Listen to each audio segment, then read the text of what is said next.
Millstone was a quiet, tight-knit town where everybody's business was everybody's business.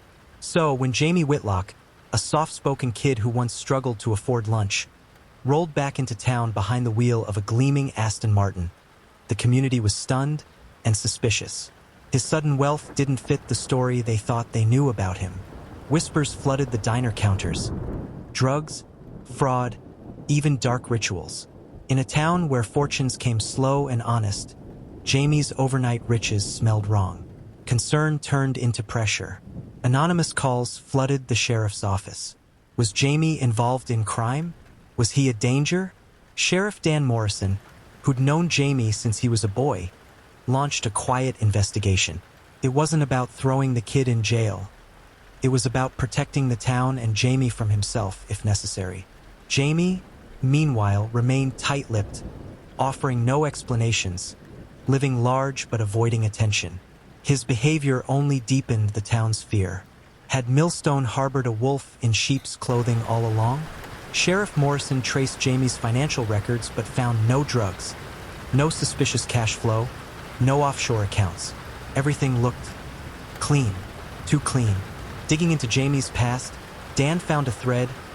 Years ago, Jamie had briefly worked on the estate of Howard Langford, an eccentric billionaire known for his wealth and his loneliness. Langford had died recently, but something about his will was sealed tight. Dan pushed deeper, finally uncovering a hidden letter in Langford's dusty estate, a personal document addressed to J.W. It wasn't a contract. It was a confession of sorts.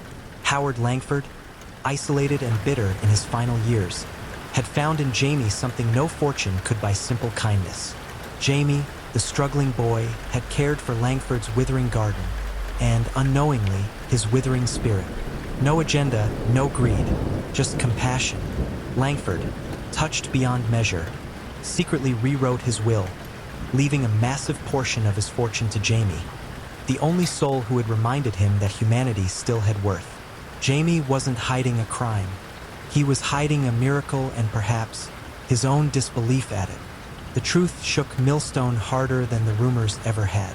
Ashamed, many tried to apologize, but Jamie, true to his nature, didn't demand recognition.